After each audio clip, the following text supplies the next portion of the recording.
Hello friends, আজ আবার চলে এসেছি আর একটা ভিডিও নিয়ে। তো এরকম ভিডিও আমি আগেও একবার দিয়েছিলাম।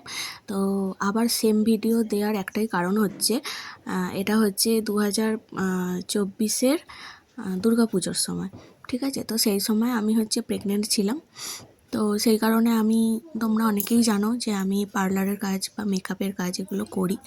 তো সেই সময় আমার শারীরিক প্রবলেমের জন্য তো আমি পার্লারের কাজ একদমই বন্ধ রেখেছিলাম। তো সেই কারণে পুজোতে আমি কোনো কিছুই কাজ করিনি। এবারে আমার মনটা খুবই খারাপ ছিল, কারণ মানে এমনিতে তো প্রেগনেন্সি অবস্থায় আনন্দ, সে তো অবশ্যই সব মেয়েদের জীবনে একটা স্পেশাল টাইম এটা।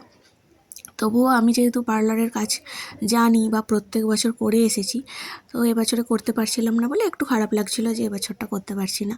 তো এই বোনটা আমাকে তো ছাড়বে না, কারণ এর মানে ধরা বাঁধা আমার কাছে ছাড়া এ ক্রিম পার করবে না। এবার ওর খুব ভালো লাগে ওই কোচকানো কোচকানো চুলগুলো। তো সেই কারণে ও আমাকে বললো, দিদিভাই তুমি একটু করে দাও। অনেক করে রিকোয়েস্ট করছিল। আমি বললাম ঠিক আছে, এটা তো দাঁড়িয়ে দাঁড়িয়ে, আর দেখলাম ওর চুলটা ছোট, মানে আগে বড় ছিল, ও কাটিং করেছে তো ছোট হয়ে গেছে। আমি বললাম ঠিক আছে, আয় করে দেবো। তো যেই বলা সেই কাজ, ও চলে এলো। তো আসতে ওর এই ক্রিম পারটা করেছিলাম। তো 2024-এর পুজোয় একদম যে আমি বসেছিলাম তা কিন্তু নয়, এই কাজটা আমি করেছিলাম। তো সেই কারণে এই ভিডিওটা দেয়া। তো ও হচ্ছে যে কোনো অনুষ্ঠানে, সেটা বিয়েবাড়ি হোক বা যে কোনো অনুষ্ঠানই হোক, ও একটু বাইরে বেরোলে বা ঘুরতে টুরতে গেলেই ও আমাকে বলে যে এরকম ক্রিম পার করে দিতে। তো এসেছিলো, আমি করে দিয়েছিলাম। তো সেই কারণেই তোমাদের সাথে এটা শেয়ার করলাম। আর তোমরা শেষ পর্যন্ত দেখো যে কীরকম লাগছে।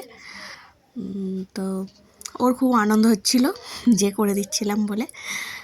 আমারও ভীষণ আনন্দ হচ্ছিল যে একটা কাজ তো আমি করেছি পুজোর সময়। তো সেটা ভেবে আমার ভীষণ ভালো লাগছিলো। তো আজকের মতো এখানেই টাটা। সবাই ভালো থেকো, সুস্থ থেকো। আর যারা আমার চ্যানেলে নতুন, তারা অবশ্যই চ্যানেলটিকে একটু সাবস্ক্রাইব করে দিও, পাশে থেকো। আর বেল আইকনটা অন করে রেখো, যাতে সমস্ত ভিডিও নোটিফিকেশান তোমরা পাও।